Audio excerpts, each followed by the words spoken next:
and then watching the other screen.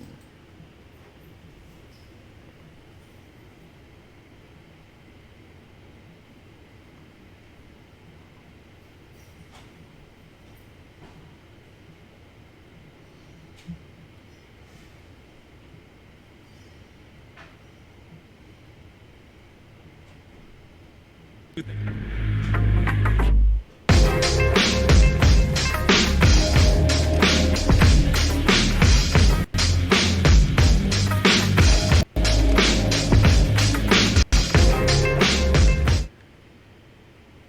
what's up, everybody? Welcome to Sherdog.com. It's your man, Ed Walker, here with the trenches. Apologize for us being late. Some technical issues, as always. Skype is giving us a hard time, so you have to switch over to Facebook to make things happen.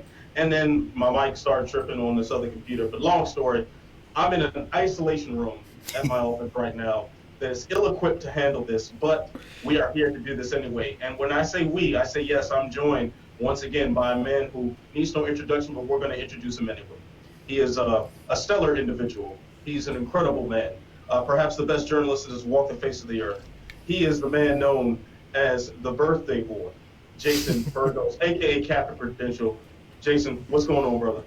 I'm fantastic. Apologize, everybody. It is the world of trying to do streaming, podcasting without tons of money and a humongous studio. But we're going to make it work no matter what. I'm excited.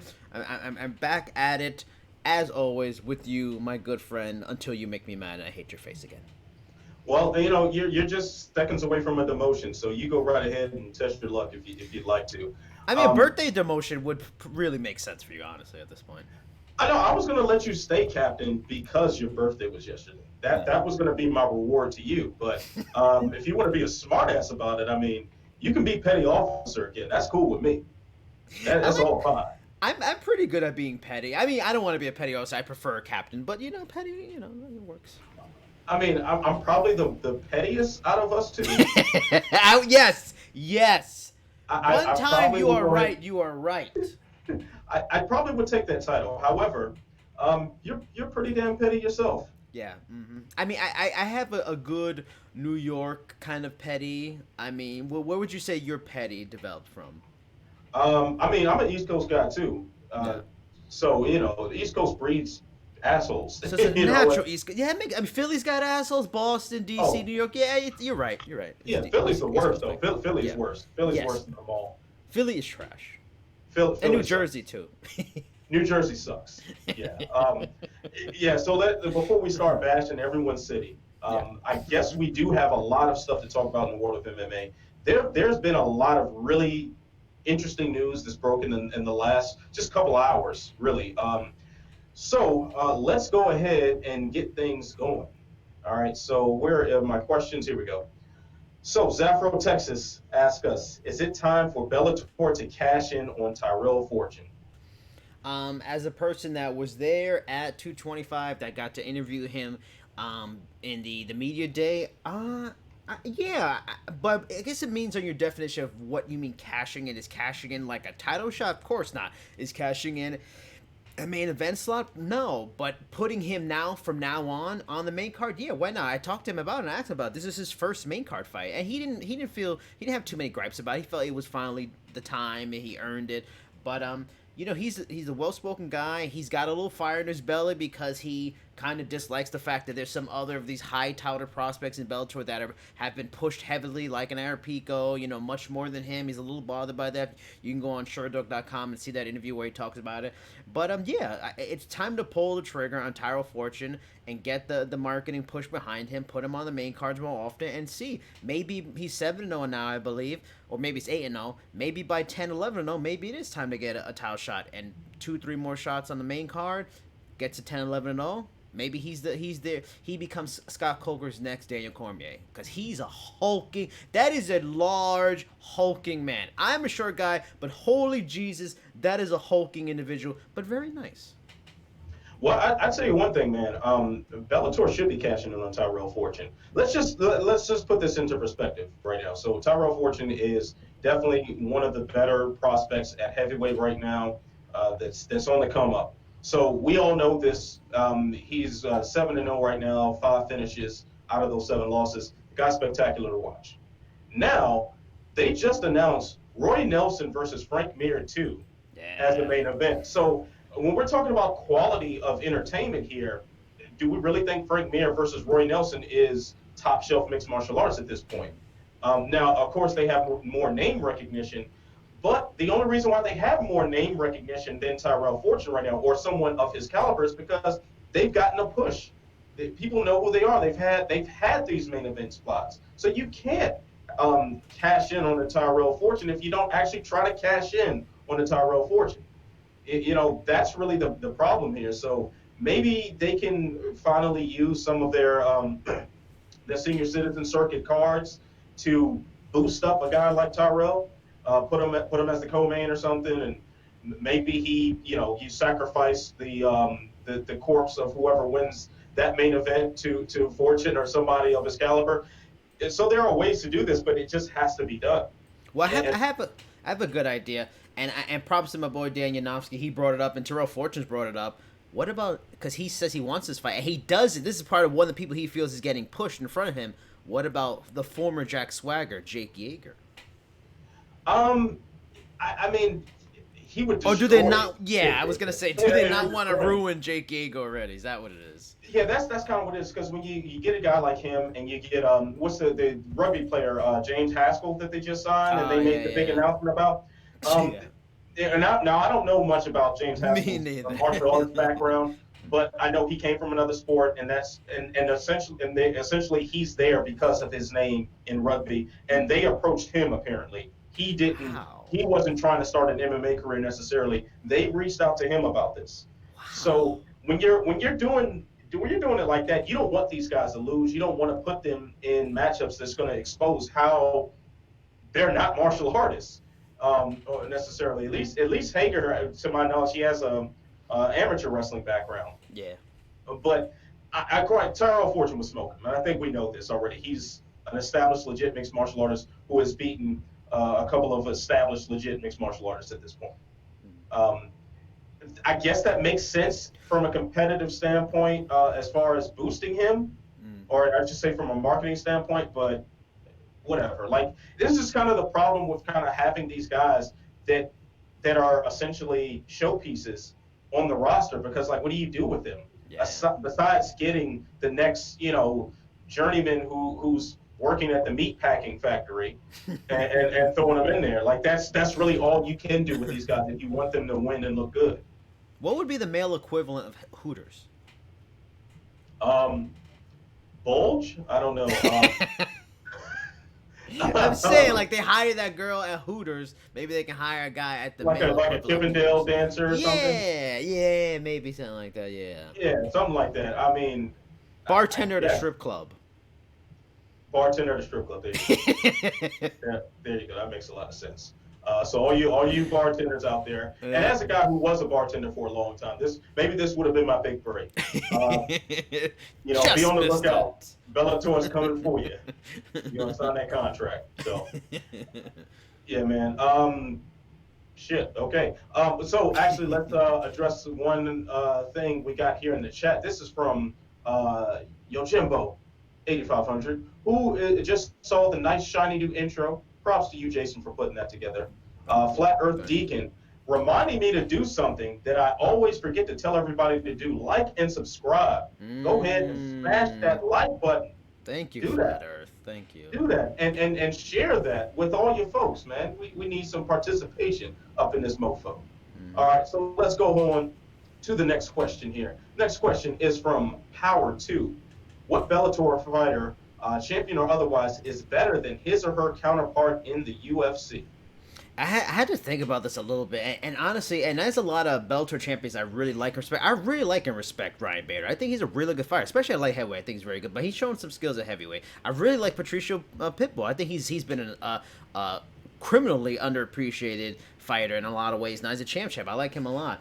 At 185, they have Lovato, who's a really good fighter. I think there's a lot of upside despite his age, but the only one I think that could be made a case in that I feel there's a closeness and skill level on the UFC side would be Rory. Like if Rory's on his game, Oh, Rory's good. I think Rory could beat a Kamaru Usman or a Colby Covington. That's the only one because I don't think the heavyweight or light heavyweight is going to beat the UFC version. I don't think the 55 or 145 or even 135 is going to beat the UFC version. But Rory Usman, if Rory's right, I think that's the only one that seems like, or even if it was Lima, I think Lima versus Usman and Colby Covington would be a good fight too. yeah, the three names that come to mind for me are Douglas Lima, if he were still champion, which he very well could be Yep. within the next couple of months or so. Roy McDonald, who is the welterweight champion, and he has a win over the second guy, the second to last guy to hold the belt, and that's Tyron Woodley. And then Kyoji Horiguchi, I think is another guy that we should be talking about in that conversation. Granted, his last fight didn't go so well for him. No. But he still has the belt, and he's still one of the most dangerous lighter weight fighters out there. Jay in our Slack chat suggested Julia Budd, and I wouldn't favor her chances Yeah, I think over Amanda Nunes Nunes right now. Yeah. Yeah, so but that's that's decent enough. I mean, Yeah, Julia no, it's a Budd good option. Yeah, I agree. Yeah. And I like a Lima Lay too, but I don't think she'd have any chance against Valentina. I mean, I like Lima Lay, but I think Julia Budd is closer to probably being Nunes than I think a Lima Lay is closer to being Shevchenko, just because Shevchenko's so nasty at 125. Yeah, I wonder what that fight would look like though, because Shevchenko has that tendency to coast. Yeah. That would kind of be a strange one, I think, if we were ever trying to handicap that fight and really break down the X's and O's of it. That would be a strange one. McFarlane could do some things in that, but I would still favor Shevchenko. Mm-hmm. Yeah, so really, man, if you're not talking Horiguchi or McDonald, as far as the current champions go, I think the UFC guys and ladies would do better against them. So I like that Jay sunk his own suggestion ship in the Slack chat. What he just said. yeah, because Nunes knocked her out already. So, but that still was very different versions of both of those fighters. Nah, yeah. Talking about in 2011. So a lot of things have happened since then. Nunes has got world. Yeah, that's the thing. Yeah. It certainly wouldn't get any easier for Julia Budd, but she's improved drastically since then as well. And she's a legit featherweight. She's a good skilled.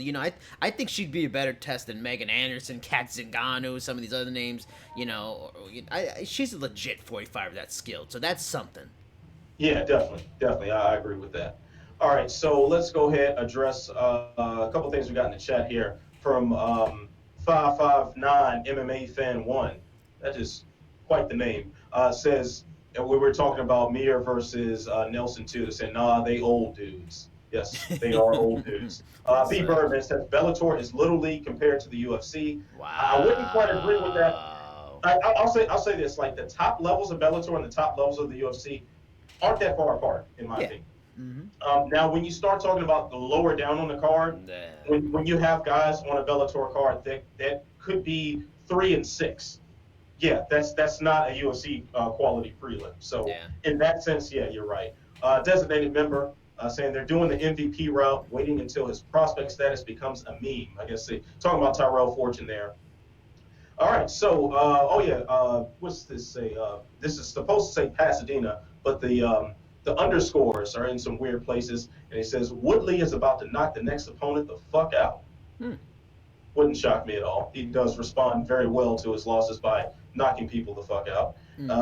Doesn't remember also saying, but my friends are McGregor and Lesnar friends. Should I still really share the podcast to them? Yes. Share the podcast here, McGregor and Lesnar fans, because they need to be educated. They need to have a bit of intelligence thrown upon them. So, plus, don't deprive them of having the privilege of listening to the words of Captain Credential. There's a lack of education in this world, and if we can help educate the world without any kind of doctorate or master's degree, I'm all for it. Yeah. Yeah, this is not really going to add much to that. All right, so Europe One is asking Dana White's Contender Series is infamous for its innumerable sob stories. Is this the future of UFC's marketing, and should it be? Is this really new? I feel like the UFC's gone to the swell many times. No, especially on the Ultimate Fighter. Yeah, they were doing this on Ultimate Fighter. Yeah, because like all the tragic family stories that they would highlight.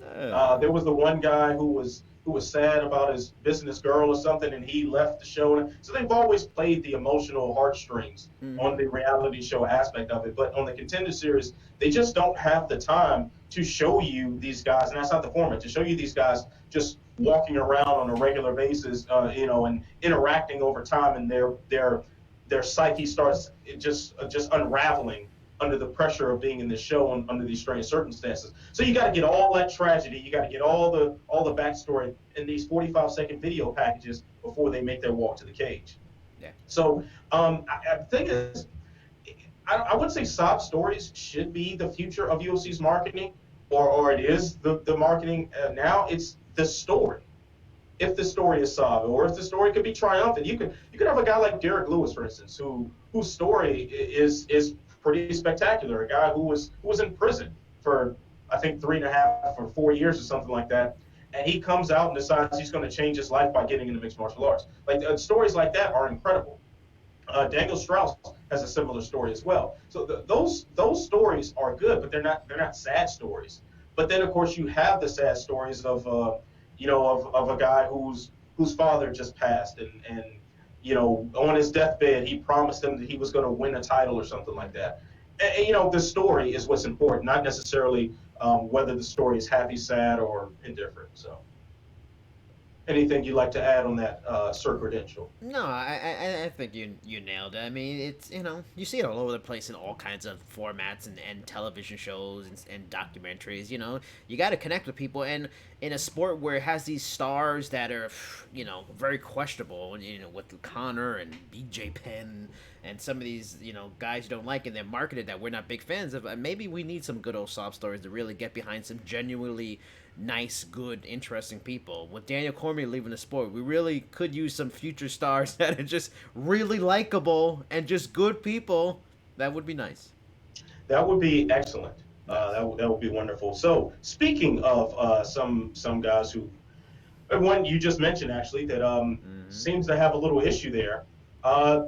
This question was asked to us by JJ Rescue. JJ Rescue. Wow. Okay. Wonder who JJ's rescuing. Anyway, does BJ Penn have a drinking problem? Why is he always getting into these bar fights?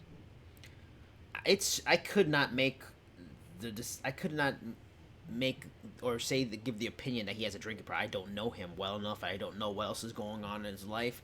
I mean, I can only give my thoughts and possibles. Maybe he's just unhappy, and there's a lot of people unhappy that they go to the booze when they're unhappy in life. And he's how many fights has he lost in a row? 8? 7 or 8? 7. 7 fights. He's not the fighter he used to be. He's looked as a has-been. He can't stop fighting. I mean, who knows what he's going through emotionally. I don't think he has a drinking problem. I think he has a BJ Penn problem, and he has personal issues, and he has things he really needs to work out. If you're at his age in life, which is what is he past his 40s already? I believe he's 42, if I'm not mistaken. So if you're in your 40s, you got kids, you got a wife, and you're still going to bars, and you're fighting, and you're getting messed up and getting knocked out from what I saw earlier, he's got some personal stuff he needs to work through. Drinking and fighting may be how he's dealing with it, and it's probably the most unhealthiest way to do with it. So he really needs to probably work some things out in himself and get himself to a place where he's happy and happy with being with who BJ Penn is today, and moving on to the next chapter in his life. That's what I would guess. All right, well, let me first fact check myself. BJ Penn is 40 years old, not 42. So barely even 40. Damn. Yeah, like his birthday is in December, mid-December birthday. So his 41st birthday is coming around the corner here. But BJ Penn's problems, I think, are multiple. One, let's keep in mind that for a living he got punched in the head. So there's definitely some brain trauma issues that we should at least be questioning. 2, sounds like he's just an asshole. Also, like he's just a bad person. Now, as much as I was a fan, and I know I've said this before, but it hurts me every time because I was a massive BJ Penn fan. BJ Penn is one of the reasons why I love this sport as much as I do, and why I wanted to get involved with it in the first place. I enjoyed every bit of BJ Penn's run as the best lightweight champion of all time. Him defeating Matt Hughes when Matt Hughes was in his prime was fantastic. Him stepping up to the plate to fight GSP, even though he lost those contests, was magnificent that he was able to do it. Mm-hmm. BJ Penn has repeatedly awed me as a Yeah. fan. But man, he has turned out to be quite a shitty human being. I think there's a lot of things that you can attribute to that. For one, he's a rich kid, and not to disparage anyone who grew up in wealth, but there's a certain level of entitlement there a lot of times, that you can get away with things because you're rich or your family's powerful or whatever. Second, the fact that he became a star in his homeland, or star just period. That everywhere you go, BJ Penn is the man. At So such a young age, like Jon Jones, sort of. right, you get a bunch of yes men around you. You start partying, you start drinking too much, you start doing some drugs, or whatever the case may be. You start doing reckless things that most people, if they do them, they don't lose control doing.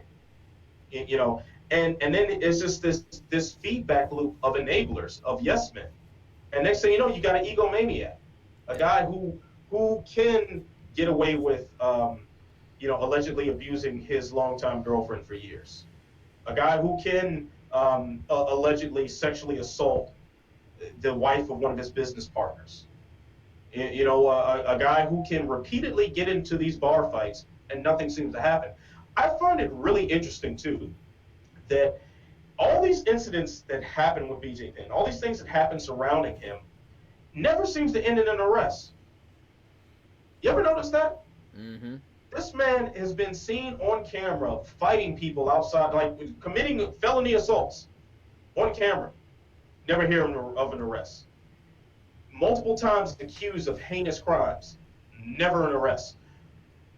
I find it really, really strange. I've heard stories of other things he has done, or supposedly has done, where a cop would say, just get home safe, BJ, and just walk away. Wow. So there is a system of enabling that just feeds into a sense of entitlement that probably was already there. BJ Penn is, despite the fact that he is trying his best to tarnish his legacy, he is still one of the greatest fighters of all time.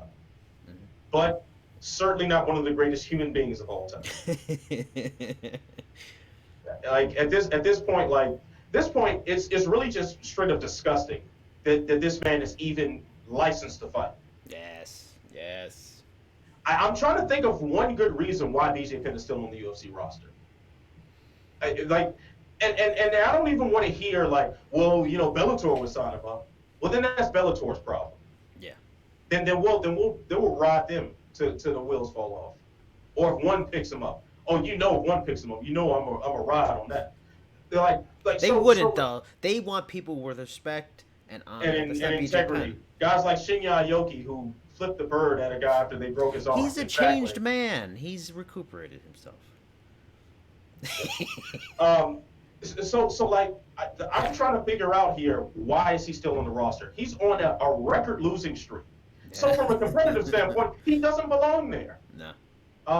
He's obviously, age-wise, it's not like he's a young prospect who needs to get it together. No, that time has passed. Let's see, what else about, like, clearly his behavior outside the cage does not warrant him having this platform anymore. I don't think that's really a controversial thing to say. So please tell me, what is the point of BJ Penn being on the roster anymore? It's one thing. It's one thing if he was, because he's getting washed by UFC talent. He's out there getting outboxed by Clay Guida right now, and probably will get outboxed by Nick Lentz. Go figure. So it's not like he is standing up to the absolute best of the best in the world and giving them the business, or giving them something to think about, or something, some sort of new looks. That's not happening at all. He's out there getting washed. So what's the point? What's the purpose? Now, it'll be one thing if I would say if even if like PFL picked him up or something. No, trash. Ooh. Now at least as I joked on Twitter earlier today, if if Ricky's cage fighting festival decided to pick him up, or just some random show where you got to sit on stacks of hay to be around the fighting enclosure, at least he wouldn't be fighting the best guys in the world. He'd be fighting guys like the dude that knocked him out at the bar. But he got knocked out by a dude at the bar. It's crazy. There's literally no reason why he should be there. There's no reason. I'm waiting for this. And what I'm waiting on too, man, I want to hear what Dana White has to say about this. I want to hear what the odds makers have to say after that knockout. How big of a favorite is Nick Lentz now? I mean, historic at this point. Historic. Like this is really nuts. Like this is really nuts. I don't understand this at all. Yeah. All right, so let's go ahead and address a couple things on the chat here. Unemployed Mario Yamasaki has joined us. What's up, my man? He says, "What's up, you sexy fellas?" Thank you, sir. Hey. What is up with you? All right. Designated member saying Aoki bragged about divorcing his wife after winning a title. Well, I mean, who knows how? If she was a horrible woman, I would brag too. All right. Our unemployed Mario Yamasaki also saying that as far as BJ Penn is concerned, saying, "I've been saying it for a long time. He has a drug habit." He says, "Dog, the bounty hunter, has been looking for him. He's fighting to support his habit." How good of a show would that be? Dog on the hunt for BJ, and he finally gets close, and he has to take him down. I'd watch that. I would really watch that. I'll say this: BJ Penn's takedown defense still held up. Yeah, how is that possible? When I was watching the video, and then I'm like, oh, he's gonna just sun this guy. He's clearly got it still, and he gets knocked down. I was like, what just happened? Crazy.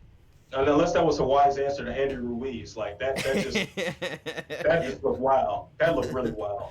But yeah, why are we doing this? Like, wow. just you would never see that happen to George St. Pierre. You're not going to see that happen to Anderson Silva. You're not going to see that happen to Felder. It's like, it's so sad too. Like you said everything about how legendary this guy is, and just this sad state of things. He's only 40. He's not like 59, 60-something years old, really old. He's 40. Oh my goodness. And any athletic commission that is letting this guy fight, yep, you should be taken fully to task. Yes. Like, and at this point, even worse than California letting Chuck Liddell fight last year. Even worse than that at this point. Do you think a venue hasn't been officially made yet because they're willing to throw that on anywhere, so they're still in search of a state that will license him? I wouldn't put it past them. It makes a lot of sense because at this point, after you seeing all this footage, at the very least, there should be some sort of hearing held to determine whether or not this man's conduct warrants a fight license, at the very least. And then you start getting into the issues of how bad he's looked in the cage since 2010. Like seriously, like his last win was 2010, I believe, right? Mm-hmm. Because 2019. Mm-hmm. What are we doing? Because, like, how many times do they announce a fight and don't say where it's happening at? They don't Not do very that. often. Not very often. So unless there's like an injury, but a lot of times too, they keep legal things quiet. Who knows what's going on in the background? But I'll tell you one thing: BJ Penn versus Nick Lentz does not need to happen. Yeah, I agree. They should just be canceled. Like, how are you gonna go promote him to a fan base? In UFC is very savvy with their social media. The fan base they have is very social media centric. Come on, everybody knows about this now. Most of the fans, there's a large percentage of fans that probably know about this. How are you going to promote him as a legitimate fighter at the high level when he just got knocked out by a drunk dude at a bar? Come on, no way. Yeah, it's ridiculous. So the only person that BJ Penn should be standing across from right now is the judge. Yeah. That's really it. Maybe a psychiatrist. Those are the only two people that BJ Penn should be standing across from right now. Yeah. I just don't understand what the hell is going on right now. And here's another thing to think about too, because bar fights do happen. I've been in one or two myself in years past, and sometimes things aren't your fault. Mm-hmm. Sometimes you just run into some guy who's an asshole and they just want to start something, and it goes down. So I'm willing to give people a pass once or twice about things like that. But I've also been to a lot of bars and drank a lot throughout my life.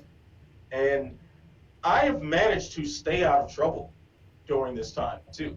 Yeah, a couple dust ups here and there, but that's really it. It's not like every time I went out, I got into some shit. It's not like every time you go out, you get into some shit. It's not like 99.9% of the world that goes out, has a drink, has a social life, gets into trouble. Yeah. That means there's something wrong with you. It is very easy to go to a bar, have a drink, hang out with your friends, and then go home. Very easy to do that. Very easy to do this in a trouble-free environment. Very easy to do this with zero problems. If you consistently find yourself not being able to do that, to not just go hang out, have a good time, and then go home without incident, perhaps you are the problem. Someone take BJ Penn's house keys away from him, lock him in his bedroom. I have a question for you because this would be so MMA, honestly. If this guy that knocked him out isn't a fighter already, is he in a cage somewhere being promoted soon as that guy that knocked BJ Penn out in the TMZ video? Because that would be so MMA. Scott Coker is looking for his number as we speak. That's Dada's return fight. Hey, I'm telling you right now, if Golden Boy MMA was still a thing, believe Oscar is flying this guy out ASAP. I would get that though, because just to stick it to Dana, I can see Oscar doing that. Not like he's gonna make me money. Just like, I don't like Dana, so I'm gonna bring in the guy that knocked out the guy he's still letting fight. Just to be a dick about it, and that would work. If Bellator did or PFL did, it'd be ridiculous. Yeah, but it's also one of those things where how much of a stain would it be on Dana or the UFC? It's just because really the stain on Dana and the stain on the UFC is the fact that BJ Penn is still on the UFC roster. Mm-hmm. That's really the problem.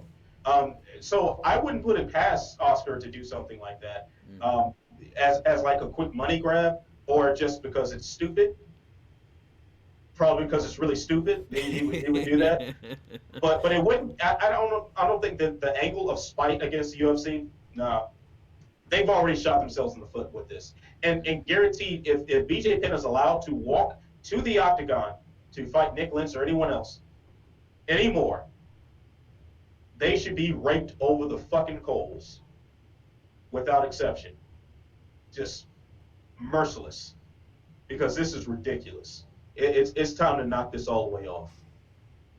All right, so unemployed Mario Yamasaki adding that Dog, the bounty hunter, is the guy that was beating him up in the bar. Actually, that was Yojimbo that said that. Said Dog was beating him up at the bar. But he said, all jokes aside, meth is a big deal in Hawaii. That honestly I wouldn't put it past him, because his behavior is so ridiculous at this point. God knows what drugs it could be. God knows what level of brain trauma it is. God knows just how much of being a shitty person it is.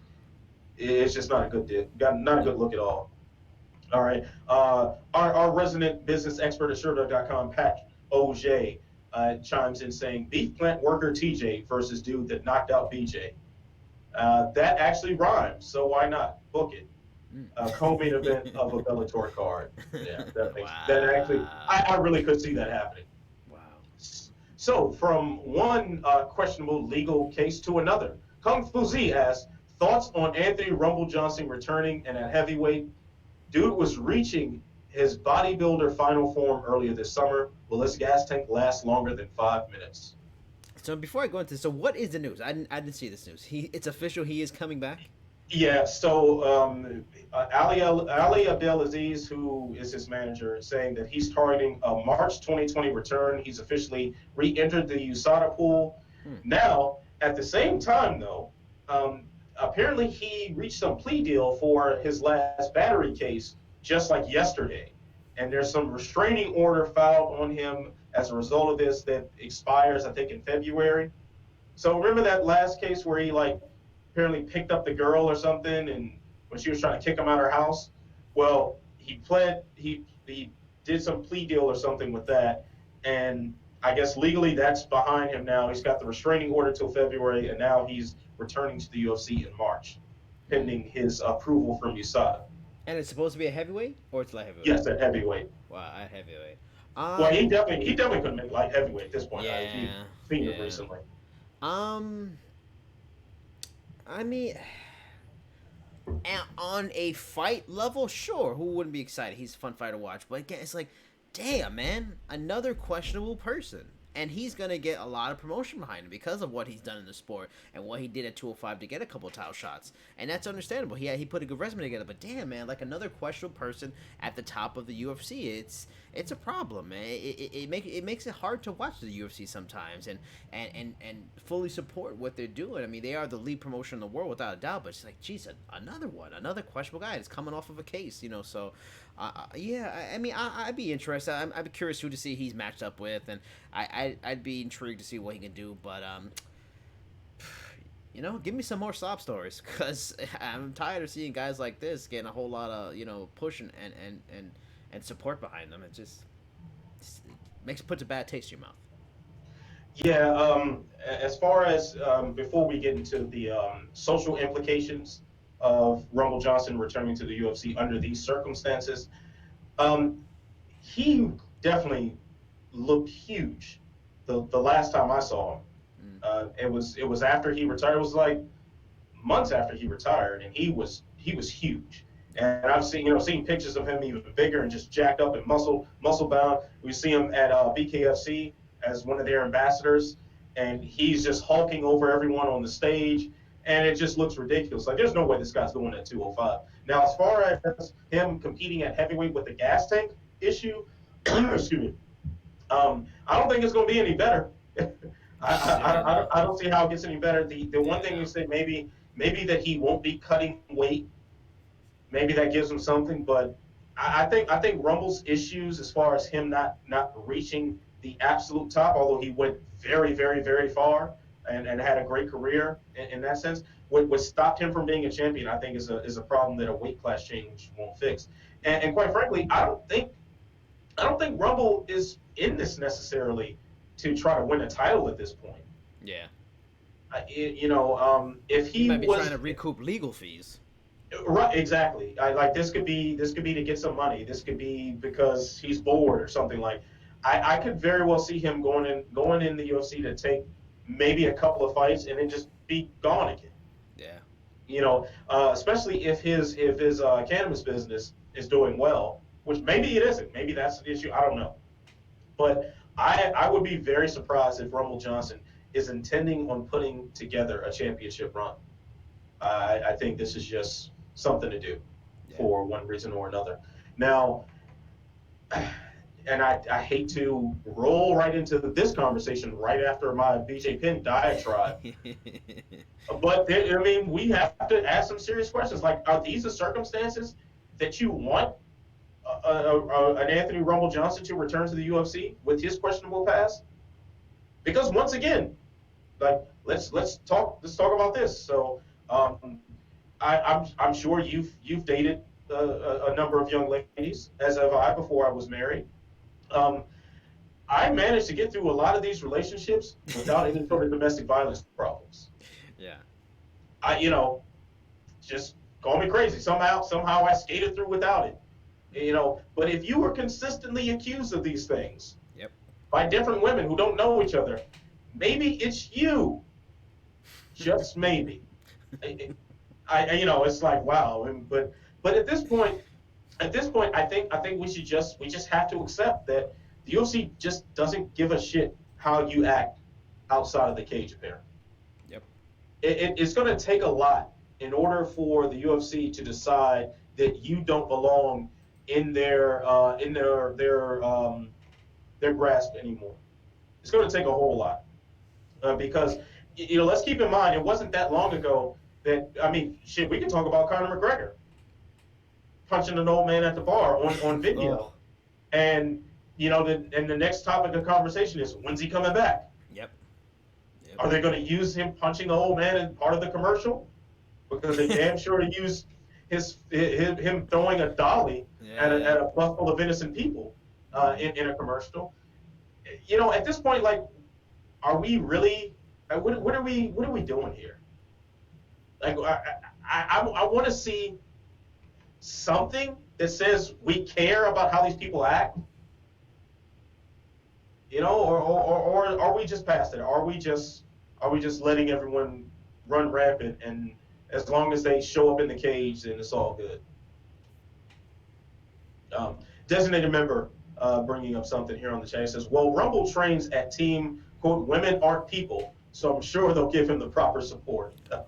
What does that mean? Who said Well, that? that camp has had some interesting domestic abusers there.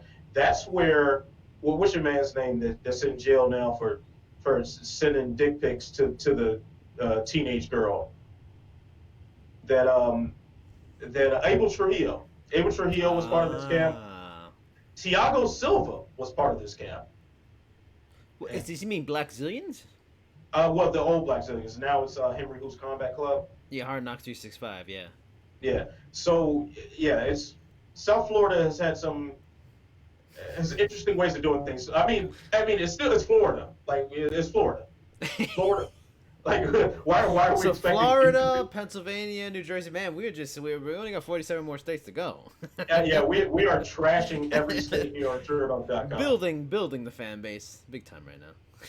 Yeah, it's Florida. Go figure. Like how many headlines around like that team can start with Florida man. So that's something to think about there. All right, man, I want to talk about something happy. Oh boy. All right, we'll move on to a question from Lent 2. He says, T-Ball Gowdy by USADA for taking a tainted supplement that wasn't on their banned list. Shouldn't he be spared? A couple of months and being busted should be enough punishment for 2 days of Osterine. Yeah, that's crazy. I didn't see that story either. I don't know how that's possible if it's not on the ban list. How there has to be something else. I got to read the story, Jay. If you could maybe fill me in some details, because how could you be suspended for something that's not on a list? That's like getting in trouble for something that's not one of the rules. I don't understand. That doesn't make any sense. So, yeah, I think you're dead on, Lynn, too. Like he should totally be getting on. He shouldn't even be suspended if it isn't on the list. That's almost kind of like the thing where you get a parking ticket, but the date's wrong, so you kind of get off or whatever. Like, but even more like legitimate. Like if it's on a list, you shouldn't get banned for it. Like, who can you blame? He can't be like, you can't tell him, oh, we had it there and you missed it. Clearly, you weren't being, diligent enough about making sure that you're clean. Like, if it wasn't there, how? I don't know. It doesn't make any sense to me. Like, what's Jay saying? Let me see what Jay's got in here. Turns out Goody didn't read the Osterine was listed on it, and after 2 days he turned it in and reported himself. Okay, so I mean, it was on the list. No, then if that's the case, it's banned. He missed out. He wasn't paying attention. That's on him. You gotta get suspended. It's as simple as that. You gotta pay attention to that shit, man. Come on. Well, designated member bringing up a good point about him. Well, Jay did mention this as well, but he reported himself. It was 2 days. It's like 2 days, dude. 2 days. Like, are we really? Maybe, I get erring on the side of caution because. But what if he missed 2 days? I get that, but what if it was a month? Oh, I missed it. Sorry, I meant 30 days. Yeah. You missed it. You missed it. It is that's guys have gotten suspended for stuff that wasn't really even fair, and they were like, fuck it, I'm out for 2 years. It is what it is. I fucked up. Like you fucked up. You got to pay attention. Yeah, I get that, but I do think there's something within reason here. There's because also a guy reporting it himself should count for something. Yeah. Because if he was only taking this stuff for 2 days, it would be barely built up in the system enough to actually do anything. It may not even register as something depending on how he was taking it and what he was eating and stuff at the time. He probably could have just skated through.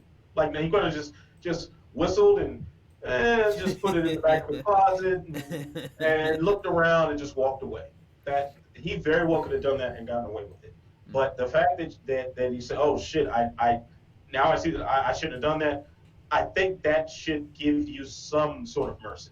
Well, or is he covering his ass? Because if he would have got caught on a test, how bad would that have looked? Like the I didn't know excuse at this point in the game doesn't work, so you might as well just give yourself up and just hope for some leniency. Well, let's say that he was like he's at home and he's just chilling. USADA knocks on the door And then he's like, oh shit, oh, 2 days ago I took this stuff. Then okay, yeah, that's trash, bro. We got slapped you on the wrist for that one. But yeah, but if he gives them the call and says, hey, man, I think I messed up here. 2 days ago, I bought this stuff, and especially if he could show a receipt like, hey, I bought this 2 days ago. They look at the supplement powder and saw it was only 2 scoops missing. And I'm like, hey, man, let's cut the guy a break. Now, I understand giving him a suspension of some sort, but more so one of those like those little suspensions that don't mean anything. Like when Matt Mitrione, when he said something about Fallon Fox, and they suspended him for like a month or something like that. It was like, okay, that doesn't mean anything. It's just a punishment for show. I wish there really. Get one of those. I wish that there was some truth to your story. I mean, it's probably fake, but two scoops, so that he could be called from here on out Thibaut 2 Scoops Goutte. Yeah, that's a dope name right there. 2 Scoops, awesome. 2 Scoops, that's fire. That's fire right there. Man, we should change the name of the podcast to 2 Scoops. I like that. It's about like 2 scoops, vanilla and chocolate. But are you quite vanilla? I don't know, man. I'm not. I'm like vanilla with like some caramel on top. Yeah, and I'm kind of light skinned though, so I don't know if I'll be chocolate. You like coffee. You like coffee flavored. Cafe, something else.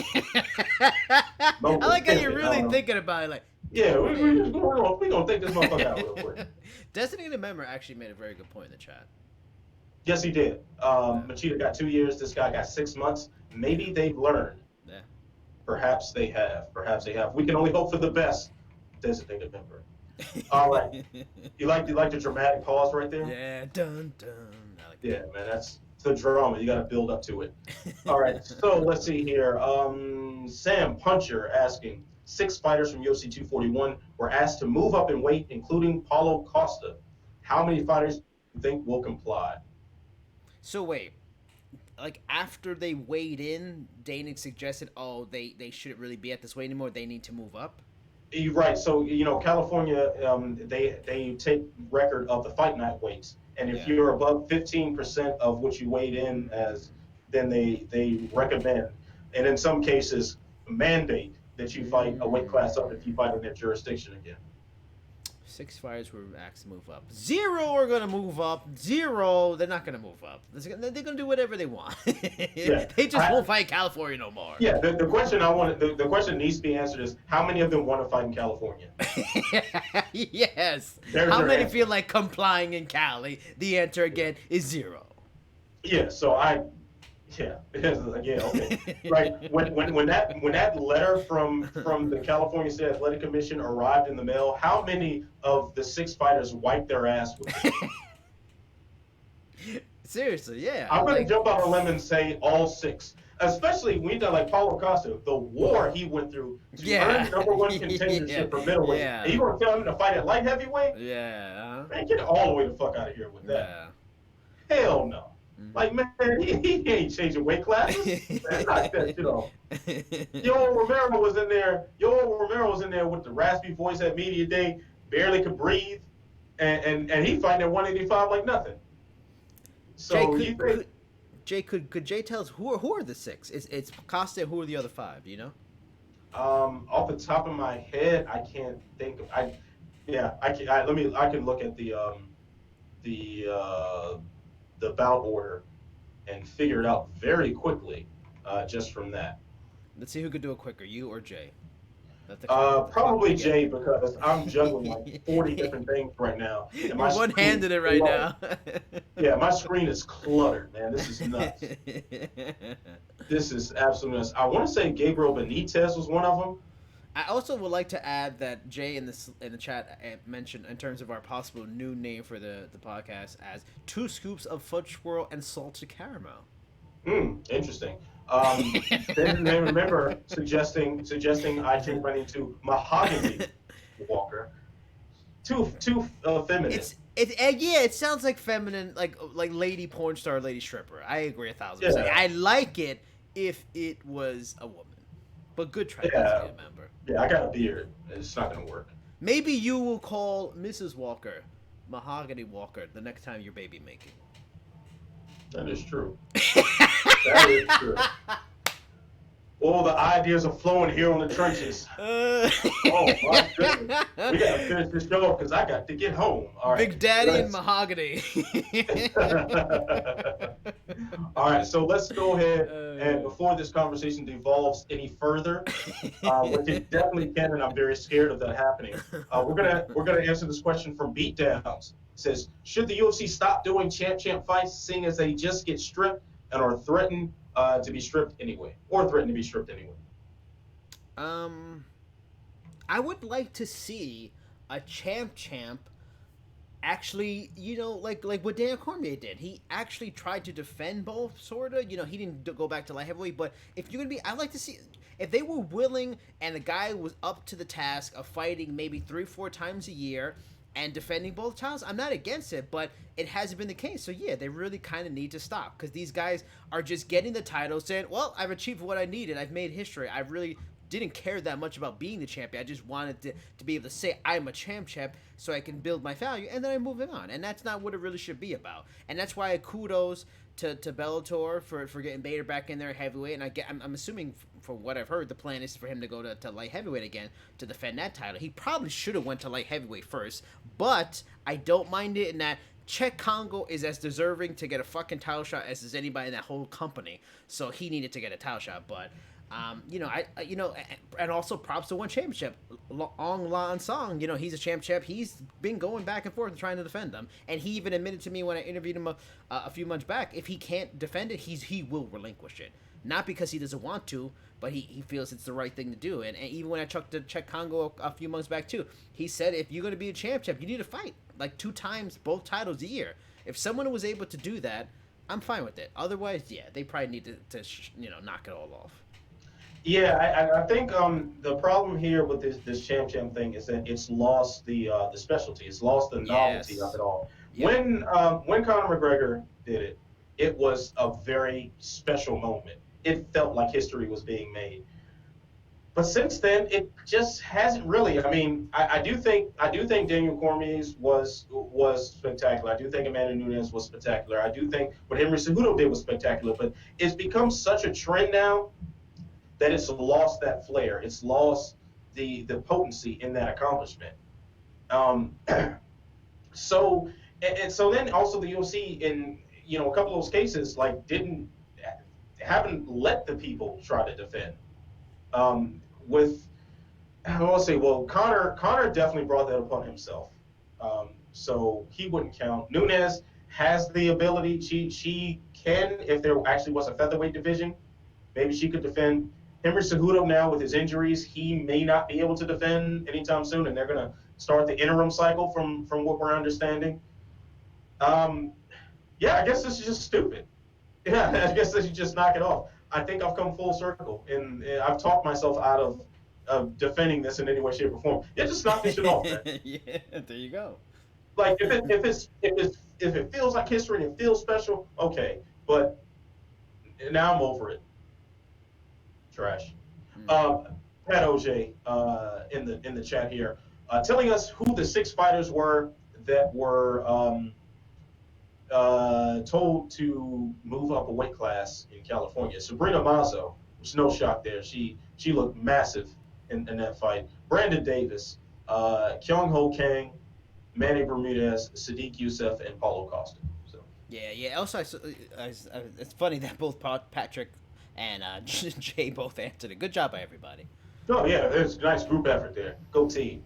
I All actually right. have some bad news. Not that I'm leaving the podcast early. I just found out I have all the time in the world. My Wei Li Zhang interview got canceled. Oh man. Wasted time. Did all those questions. Did all that research. Wasted For your time, nothing. Burgos. Nothing. Yeah. And Nothing. And now my Jessica Andrade is still up in the air. Thank you, UFC. Thank you for canceling. They must have saw what we were talking about earlier. Said I don't like that guy. Yeah, oh, He's man, talking they- about champs. Wei Li, you don't get canceled. I guess Oh, they about to cut us off, man. They gonna push me further back on press row, man.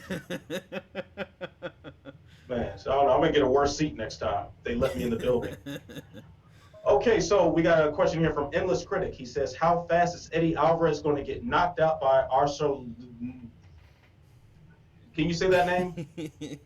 Arsl- Arslaniev. Arslanaliev? Yeah, Arslanaliev.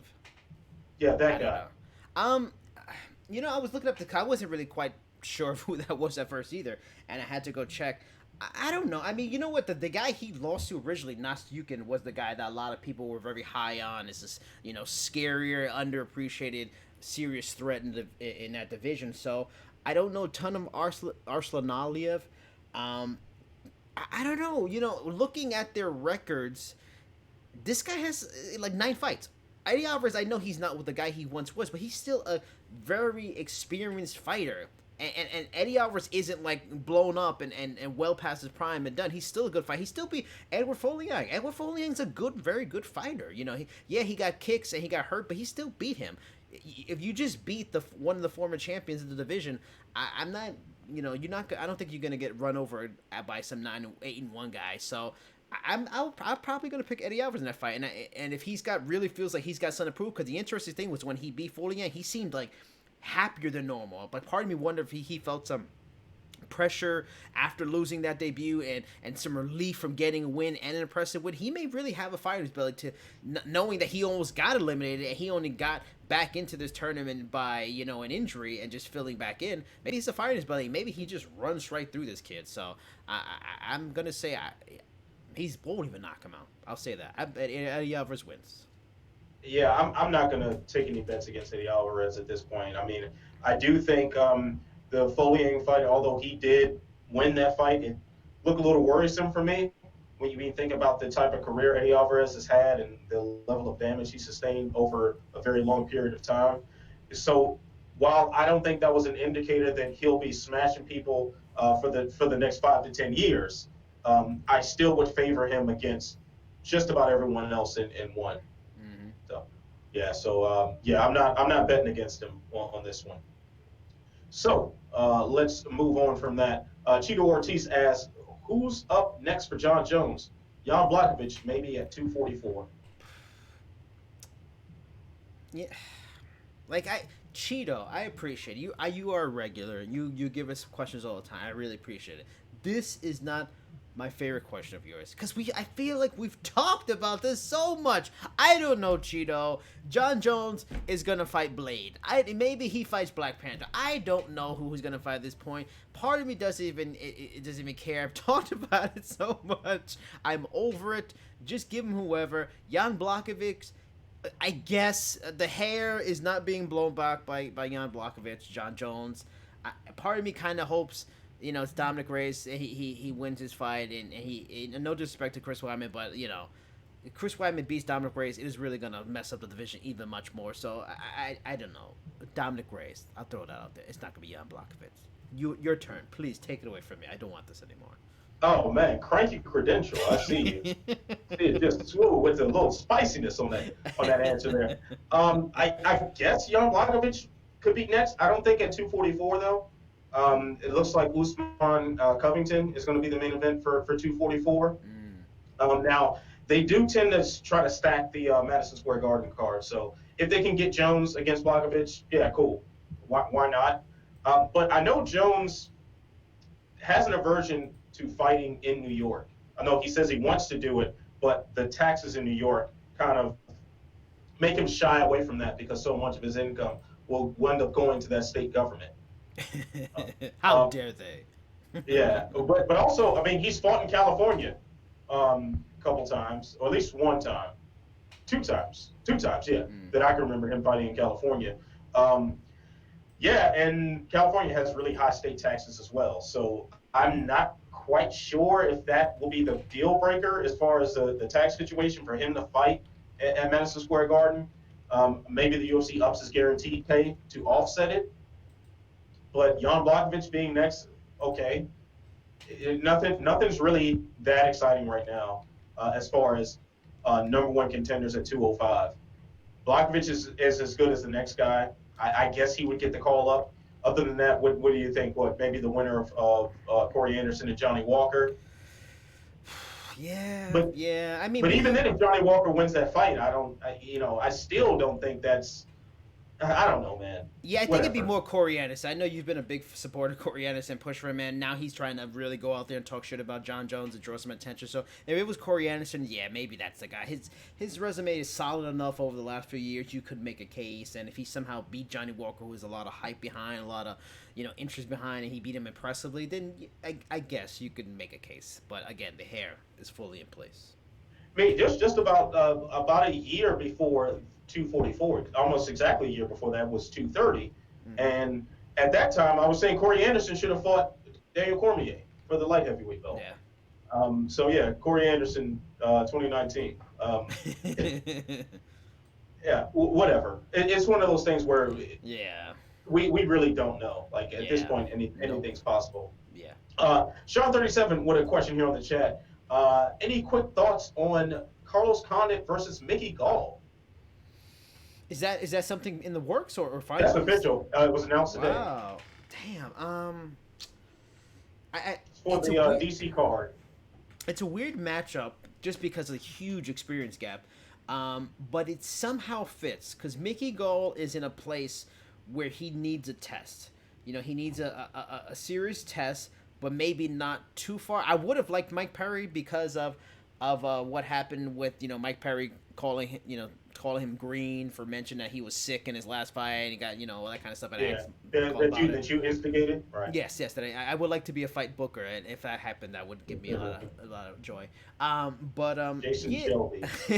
yes, I would go with Jason Maynard. I prefer that one, but it's good enough, good enough.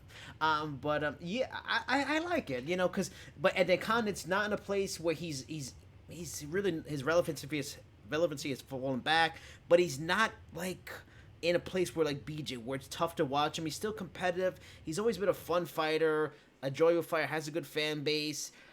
Yeah, I do like that matchup. It's interesting. It's fun. I'm curious. Yeah, if Condit can beat Gall and look good, that'd be interesting. Maybe he has a little bit more length on his UFC career. And if Gall beats Condit, it's a nice name on his record. Maybe not a win that jumps him into the rankings, but to get Carlos Condit on your record, that's saying something. That means something to a lot of fighters, especially at welterweight. So I dig that fight. Yeah, I think my first reaction when I saw that was just kind of confusion. It's like I definitely didn't expect this. Yeah. It just seems really, really off to me. I would have expected like Carlos Condit versus a Ben Saunders, but then of course Ben Saunders is booked with Matt Brown. So I would expect it somewhere along those lines where you got two vets that are clearly on their way out the door against each other. Mm.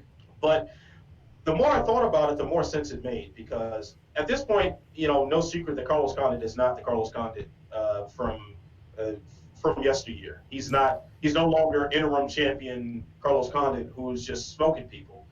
He's definitely depleted himself. Yeah. He's aging out.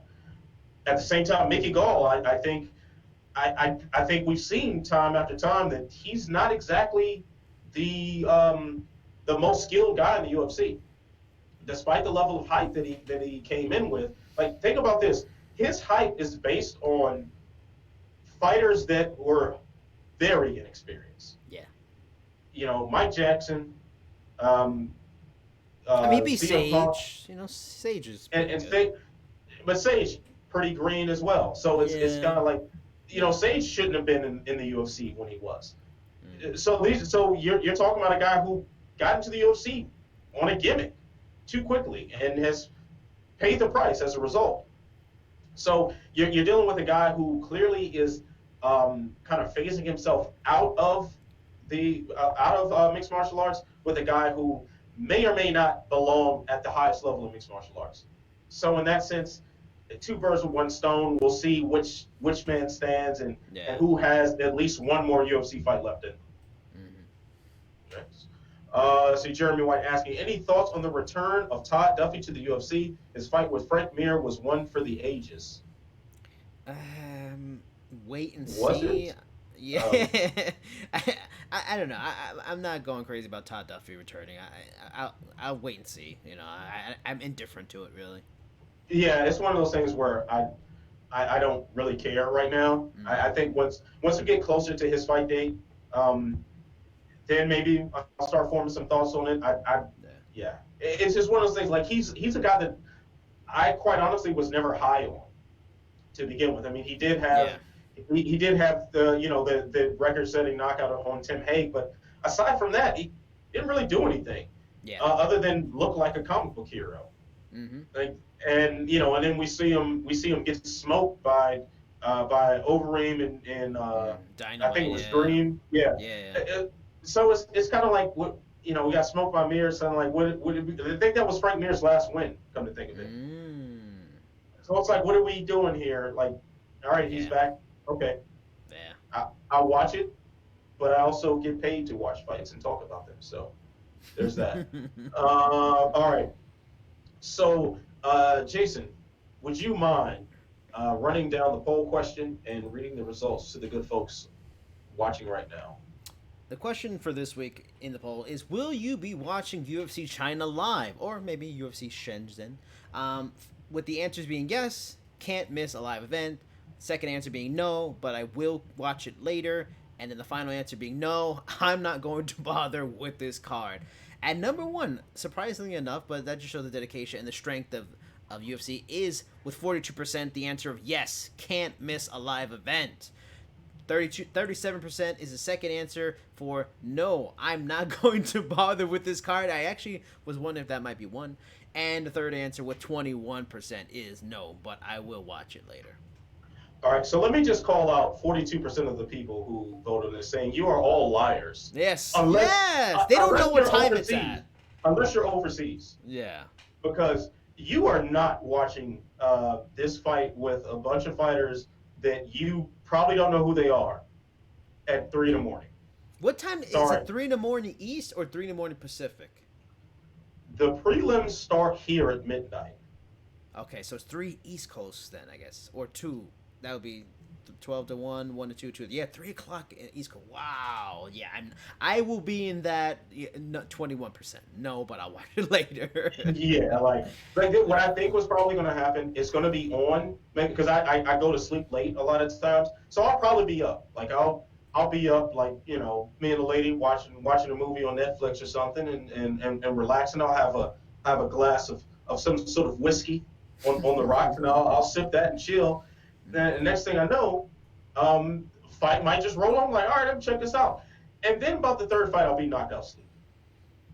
That's And crazy. then I'll wake up and just start it all over again. Jay just mentioned in the chat, 6 a.m. East Coast main card. Come on a Saturday, no one's gonna be up at 6 a.m. unless you were already breaking night from Friday. And I mean, there's a contingent of the fans that are those people. But if they were breaking night, they're probably in a diner somewhere trying to get something to eat. They're probably not worried about the UFC. Yeah, like that's ain't nobody gonna be here watching that thing, right? Like, and I get it. I mean, let's just roll this over into the next question. This question is from Yojimbo. What is the best case scenario for the UFC in their upcoming fight night card in China? And oddly enough, we kind of talked about this on a level when I was a guest on between the links with Mike Heck and stuff. I think I would feel like the UFC wants Zhang to win. They're trying to build that market in China.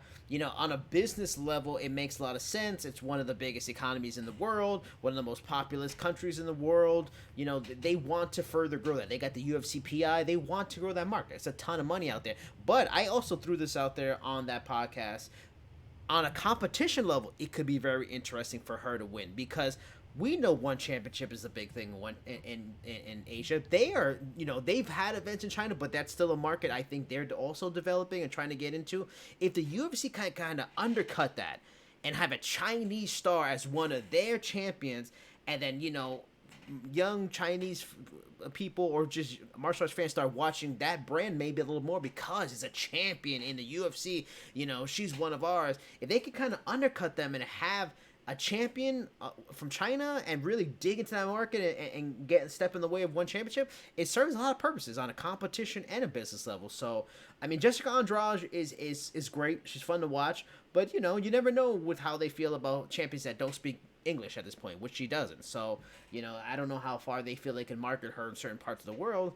She's big in Brazil, but they've already got that. That's already a made market. We're good to go. But China, I think on some level, they probably, if Zhang wins, there's going to be some people in the UFC offices that are going to, a little bit. Uh-oh. I can't hear you. Yeah, your audio just cut out for some reason. That's because I accidentally had my microphone muted, like a dumbass. There you go. There it is. Now you can hear me. Trash. Trash. Just Trash. doing my Trash. best Jason Burgos imitation. Yeah, please. Oh yeah. Anyway, before Yes. you screw up with all this intelligence I'm about to lay on people right here. So actually, before I go into my diatribe here, Jay is reminding us in the Slack chat that the prelims are on Big ESPN. So make sure you DVR that, as it will not be available for replay on ESPN Plus. Mm-hmm. So there. Now, as far as the best case scenario for the UFC on this, they've put a lot of money into China. The Performance Institute apparently is like 3 times as big as the one in Vegas. Like they are full-fledged invested in China, and they've been trying to. See, they've been trying to get there for so long and trying to develop talent there. They had a tough series dedicated to Chinese fighters, with this intention. They tried to boost Kung Lee in hopes that he could get something going on over there. And he's in the antitrust suit right now against UFC, which actually we do need to address that before this broadcast wraps. In fact, that should have been all we talked about. That's another story.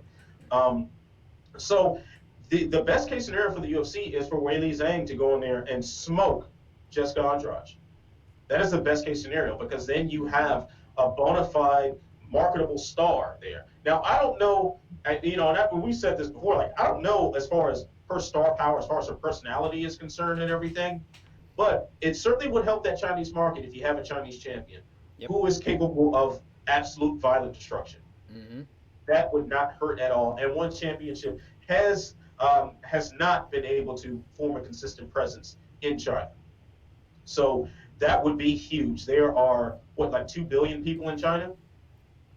It'd be nice to have that market on your side, especially if you're trying to steal some of the market share that you assume would be there for one championship. No. All right, so let's see here. Now, where we go? Oh, are we moving on to who you got? Yeah, I think that's the last one. There's nothing else before that. Okay, cool. All right, so UFC's Fight Night event in China.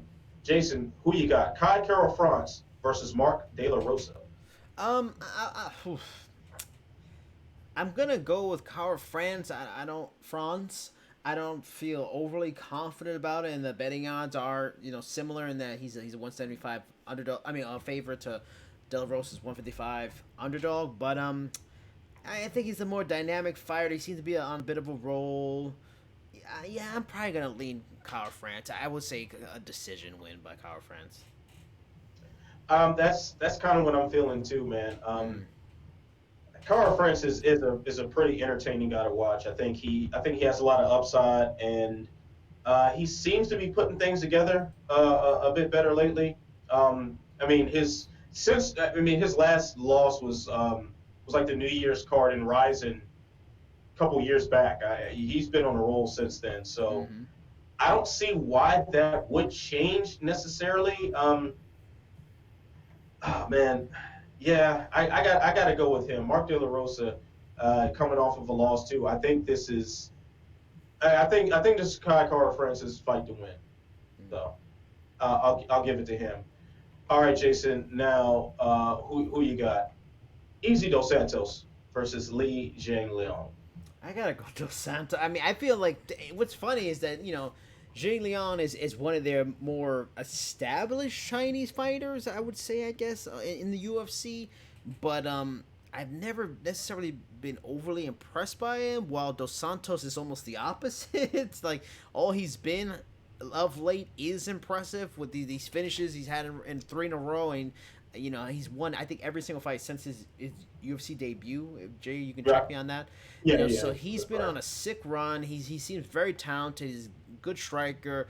Got a spinning back kick, a flying knee. I went and watched those last few fights just to research a little. Just super impressive. I got to go with the Zaleski here, and I think I could see it being spectacular. I feel like even though this is something for the Chinese fans, I almost feel like when this was booked, this was made to be a highlight reel possibility for Zaleski. that's kind of what I'm thinking too, man. I don't see where Dos Santos has any issues with Lee. Um, the thing is, like the guys that he is, I mean, stand out to you Mm. necessarily. Okay, so we'll Yeah. read off the names of the guys that he has beaten in the UFC: Anton Severe, Bobby Nash, Frank Camacho, Zach Otto, a loss to Jake Matthews, Daichi Abe, and David Zawada. Now we'll run down Dos Santos' resume in the UFC, and tell me which list of names sounds like just more relevant. Nicholas Dalby, his first loss. Amari Akhmedov, Katie Nakamura, Lyman Good, Mm-hmm. Max Griffin, Yeah. Sean Strickland, Yep. Luigi Van Germini, and Curtis Melender. Yeah. Now, there are definitely some serious names on Easy Dos Santos' resume Mm-hmm. that I think blow away anything else that Jung Leon has done. Yeah. I agree. So, yeah, I think Dos Santos should win this, and I think he should win it in devastating fashion, much to the dismay of the Chinese audience. Yep, I agree. All right, now Jessica Andrade, Weili Zhang for the strawweight title. Jason, who you got?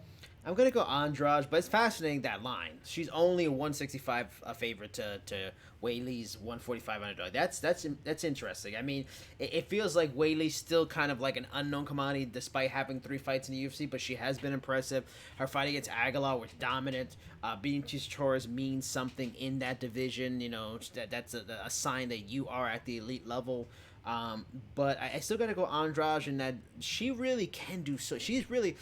She's not necessarily super special or great at one thing like say Anderson Silva or Jon Jones and George St. Pierre, those kind of specialties, but she's real good everywhere. She can wrestle, she can grapple, she can throw bombs, she can take a shot, she's tough, she pushes a pace, she's got good cardio. Like she's really got every kind of element you need. Yeah, she can smooth out some of the rough edges of certain elements, and we saw some of the rough elements when honestly Rose Namajunas was piecing her up for that first round, but she's tough and she went through that and mentally tough enough to not even wither at all despite being outclassed. So I gotta go with her just on a as a complete package. I trust more her at this point than I do Wei Li, especially the level of competition she's fought. While Wei Li has fought some good fighters, but I just feel like Andrade has done it and on a more spectacular level.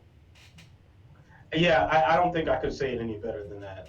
Jessica Andrade has shown herself time and time again to be an elite level fighter, and also too, let's keep in mind what she was able to do at 135.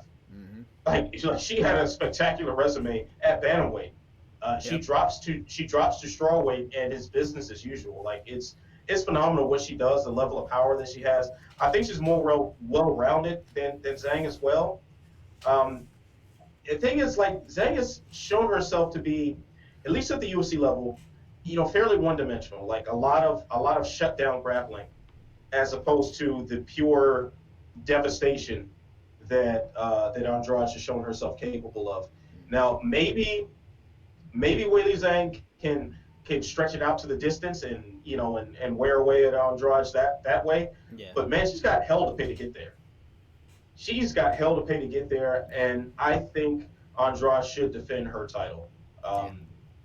So yeah, there's that. Now, before we do the preview questions, man, I think we can't just not address the antitrust suit going on.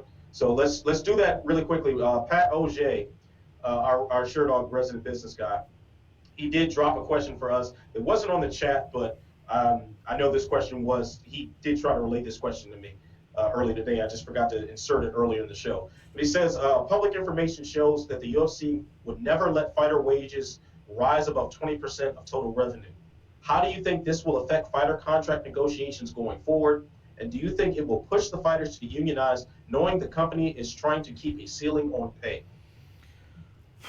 It should force them to unionize, but I still don't know. Like, it really has gotten to the point where if it hasn't happened yet, and if this doesn't do it, I don't really know what will. Because it's that's crazy. If that's out there. That I'm guessing what like it was like from an email inter office kind of email from the UFC that point was made. I believe so, but there's also like a lot of documentation that's now gone public where it was showing the revenue breakdowns and that they've consistently stayed around the 20% mark, and a lot of years like under it. So, um, Wow, that's crazy. yeah, I mean, I'm kind of with you on this, man. At this point, what is going to make the fighters unionize? Yeah. Like, for me, the breaking point was UFC 232. That was Yeah. the breaking point.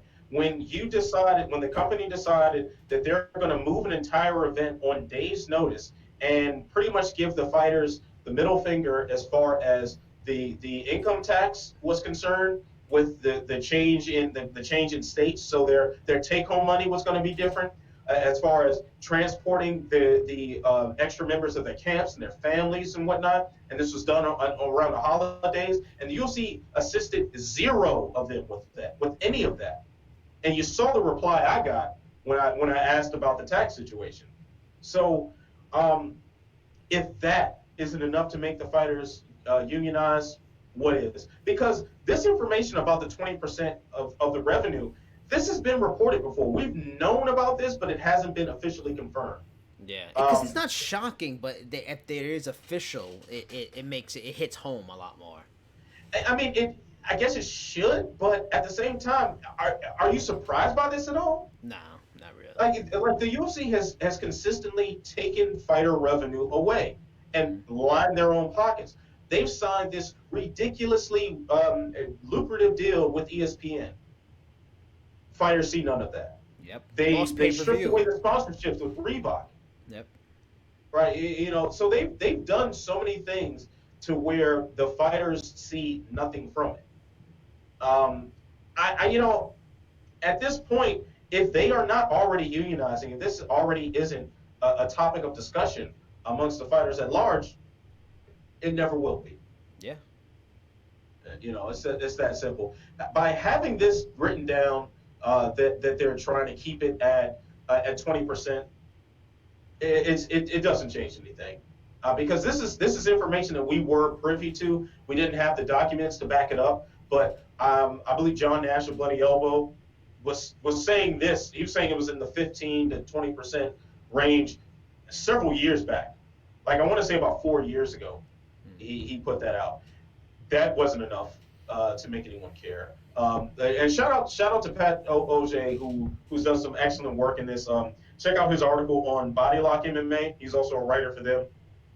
But he had a good article breaking it down for the guys like me who don't understand business and legal language, to understand what's going on with this lawsuit and what it means. But pretty good stuff there. But let's also remember, there was a point in time when Lorenzo Fertitta was saying that their pay was comparable percentage-wise to the NFL and the NBA and stuff. And they pay their fighters like Come on. half or more of the revenue. Get the fuck out of Yeah. here. So But you know also, what? I'm not surprised by that because I remember when before I was writing for Sherdog, I used to write stuff for another site, and I wrote articles about how New York, there wasn't MMA unionized in New York, and part of it was the belief was that the culinary union here, throughout the country, but here in New York, was getting support to shut them out because the Fertitta brothers were hugely anti-union in Vegas throughout their station casinos.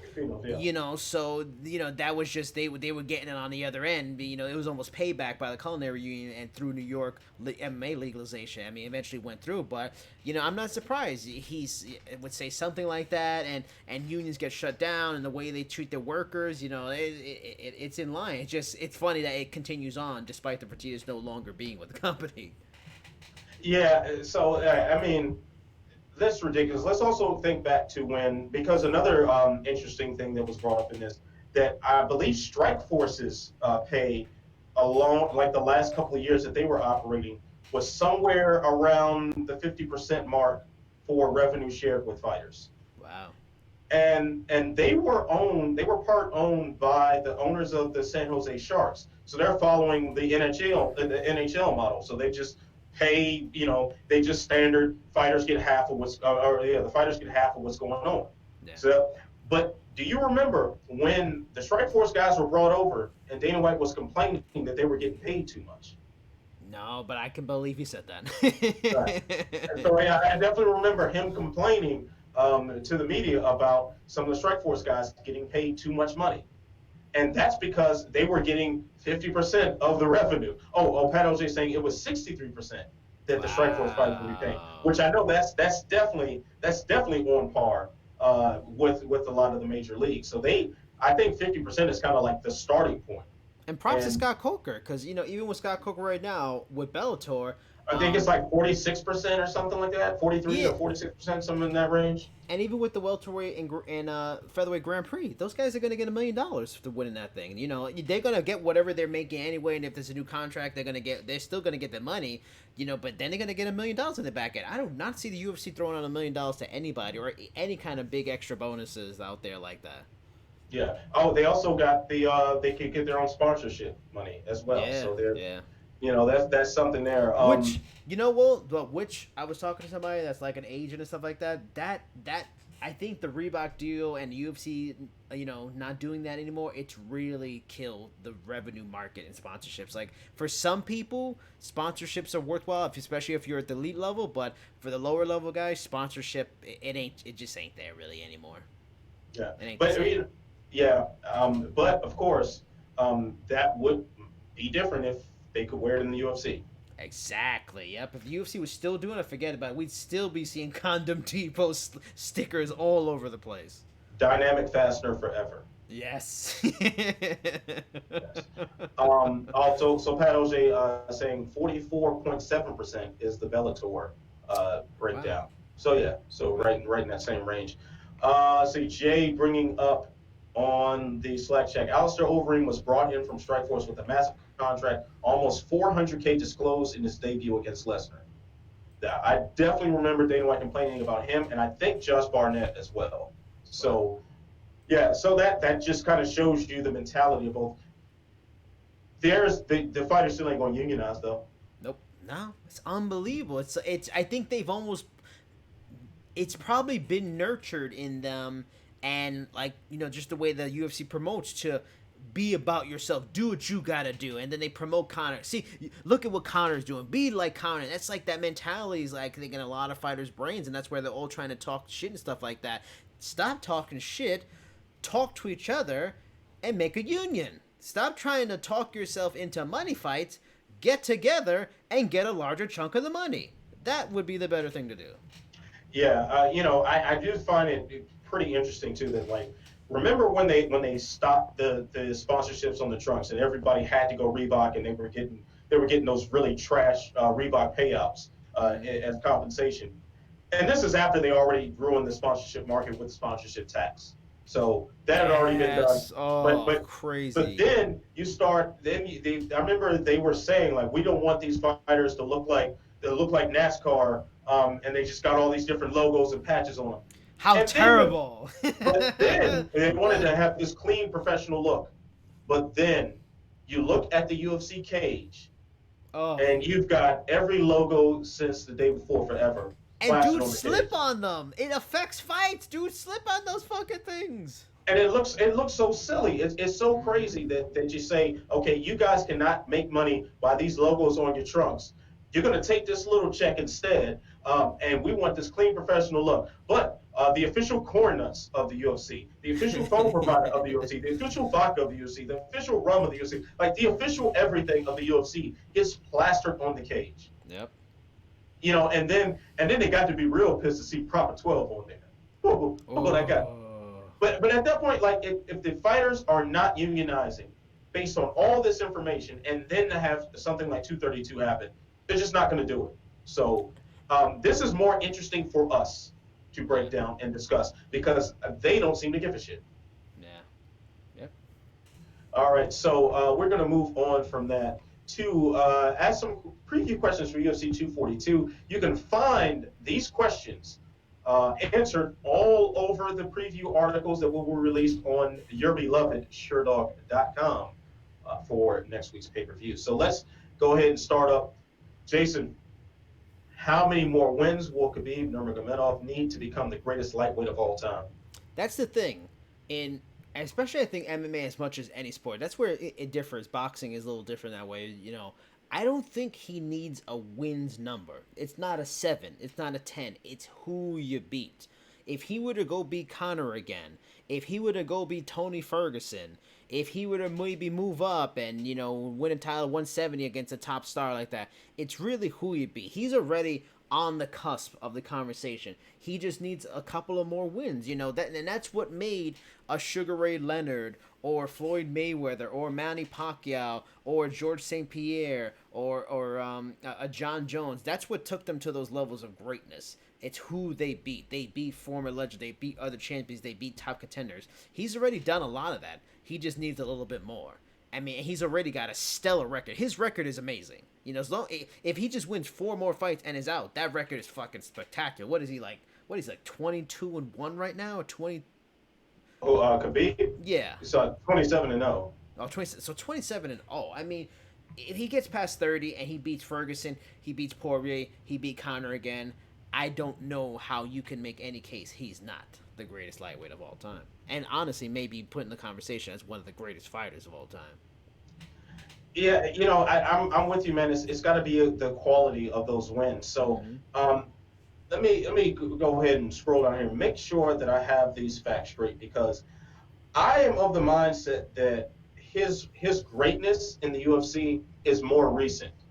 Granted, he has a great record, but I think his record is definitely padded as far as his early career. But I think just now he's becoming this all-time great fighter by record. So you're looking at the Michael Johnson win was phenomenal. The Edson Barboza win, ridiculous. Yeah, Alright, Quinter. Yeah, and Conor McGregor. Rafael Dos Anjos to have a win over him and seeing what became of him before that. But before that, it's like the Pat Healy, Abel Trujillo, Thiago Tavares, Gleison Tibau, Kamal But those Shelton. are solid wins. Those are solid names. Yeah, Pat Healy, Tavares, those are solid fighters. They are solid fighters. But I think when you start talking about greatest of all time, you got to have more than that. Yeah. You got to have more than that. So if he beats Dustin Poirier, then he beats Tony Ferguson, who is probably the best fighter that's never had an undisputed belt in UFC history. From a statistical standpoint. Yeah. Man, I always have trouble with that word. But yeah. So if he beats Poirier, he beats Ferguson. Say he beats Gaethje. All right, it's a wrap. Greatest lightweight champion of all time. I still say BJ Penn is the greatest lightweight champion of all time. But if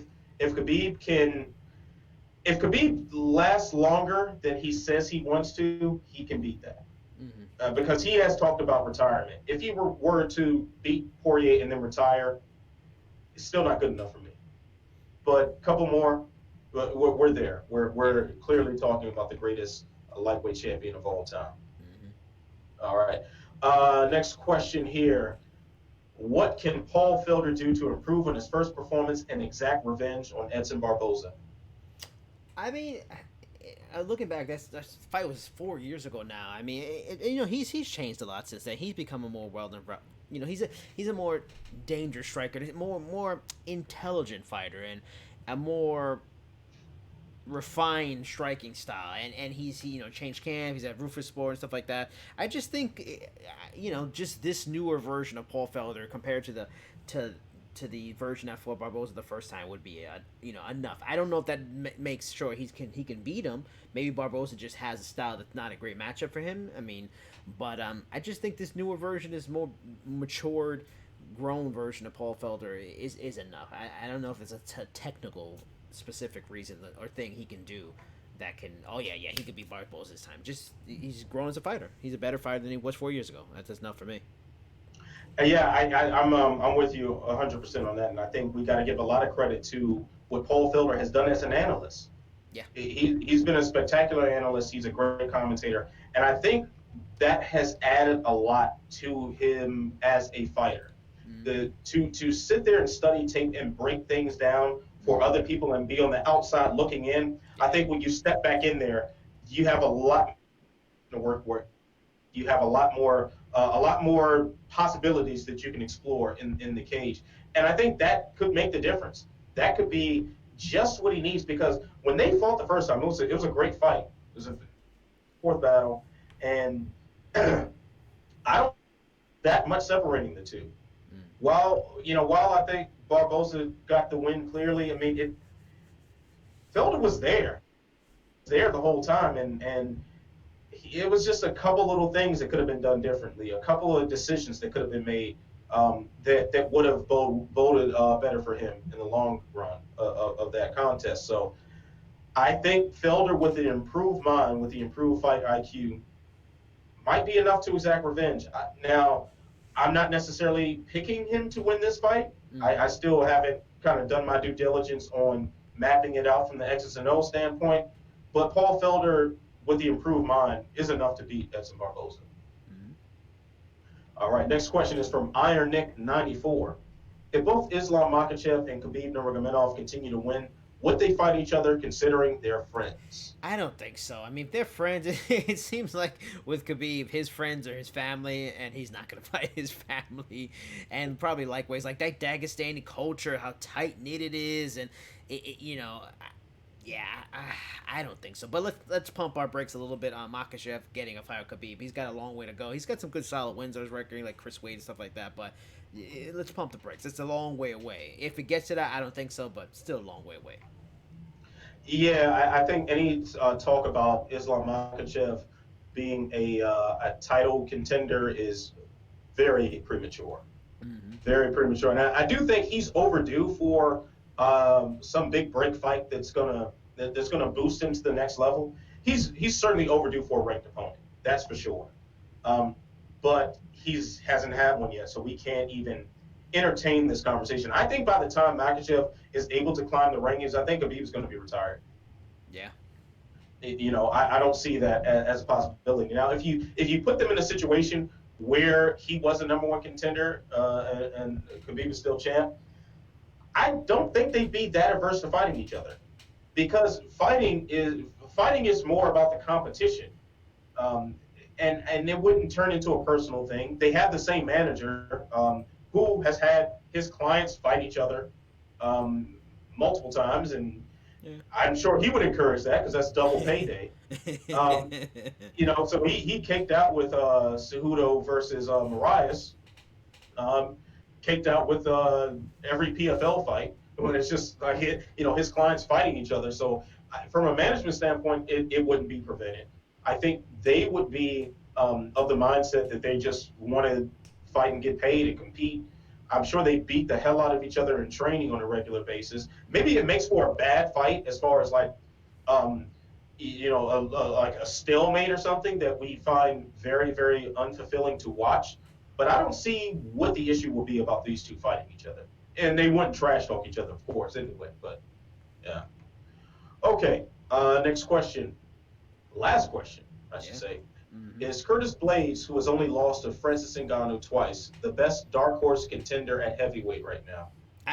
My first gut reaction when I was reading the question earlier, I was like, no. And then I was like, what? Let me look at the rank. Let me look at the division. I'm not really sure. And then looking at it, he probably is, because outside of Ngannou, we're going dark horse. So we're probably going like number 3 and back and stuff like that in terms of the rankings. Junior Dos Santos, Derek Lewis, they're not dark horses at this point. Alistair Over and Cain Velasquez. After Kamov, Ivanov, Blagoy Ivanov.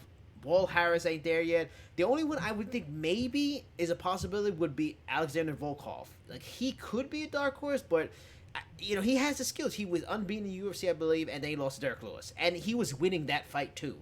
He was a Bellator champion too. He's a skilled guy. His name isn't established. Because to me, dark horse is a guy that is an established star, whatever, or hasn't fought for the title, hasn't won the title. So he's one of those kind of guys. But Curtis Blades is a really well-rounded, talented fighter. And those Ngannou losses really set him back, because both of them were very disappointing losses and ugly losses too. They weren't close decisions and stuff like that. So he's a good fighter. His grappling is fantastic for the heavyweight division. His striking has really come along. He's just a good fighter. And if we're going dark horse, yeah, I would. If he can get one big win, if he can go fight a Dos Santos or maybe a Derek Lewis, or get that marquee win, he could probably really jump right into the conversation. But there's a whole lot of stuff that's got to get cleared up with DC Stipe 3, and what happens with Francis Ngannou first. Yeah, those losses to Francis Ngannou, I think, put him out of the dark horse category to me Mm. because um, I think at this point it's clear Francis Ngannou should be the number one contender, and Yeah. the only thing that would stop that would be either Jones deciding to move up or DC Stipe 3 taking place. Mm. Now, those only two things that can prevent that. Now, if Francis Ngannou is that close to the title, he knocked him out twice. Granted, the first one was a doctor stoppage, but still, he's got two KO wins over Curtis Blades, so it kind of pushes him out of that conversation. Walt Harris would probably be my play. He's improved a lot in such a short amount of time um, that I probably would favor him as a dark horse guy, although I do like the Volkov pick as well. But it wouldn't be Curtis Blades despite how good he is, which is kind of a shame because from a skill perspective, he is. He's almost like heavyweight Corey Anderson. Like really skilled, but just can't get over the hump. Yeah, just kind of like just can't. Yeah, it's like some kind of visible glass just blocking him from full-on contendership. It just. But that invisible glass looks like a 6'5" man from Cameroon. So yeah, that's a different sort of glass right there. That glass don't shatter. No, no. Yeah, so I mean, it's really just because of the Ngannou losses that I wouldn't put Curtis Blades as the dark horse guy, but that's really it. And maybe that's too thin of a criteria to dismiss him on. I could be wrong. All right. So, Jason, that will do it for this episode of The Trenches. First off, I got to thank everyone who jumped in the chat. Appreciate your participation, appreciate your questions, appreciate you keeping the conversation moving. We love you very much. Thank you. Now, Jason, please tell the good folks where they can see. I'm pretty sure there's a graphic right now that says it, where they can find you, but, whatever. Right there. I will even say just those letters right down there on both of those social media formats right down there, Instagram and Twitter. But in terms of work, I have a article up now with Tyson Chartier.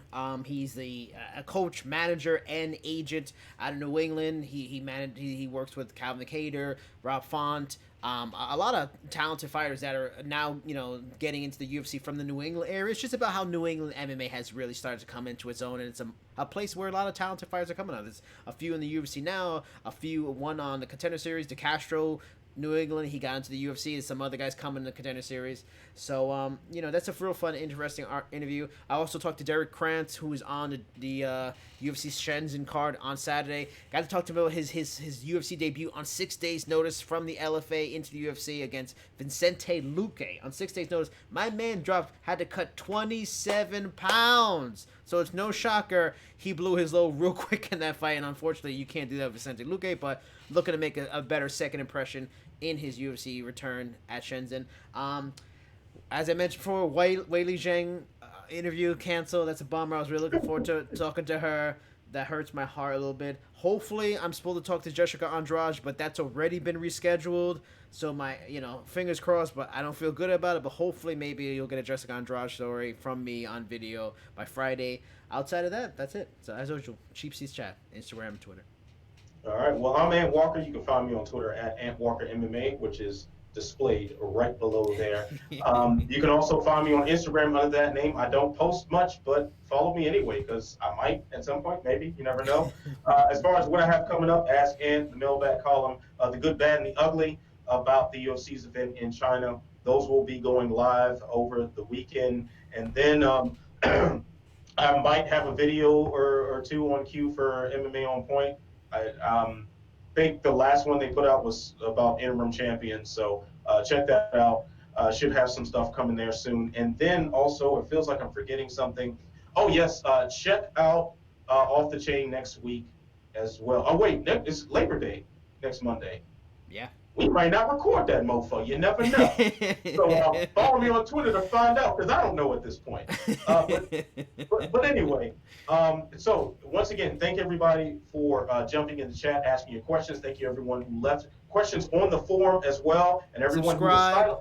Yes, so everyone who was silently watching, appreciate you as well. Yes, so like, subscribe, share it, tell a friend to tell a friend, tell that friend to tell 10 more friends. Yes, so you all came to get this work. Now, you know what you got to do. You got to stay beautiful.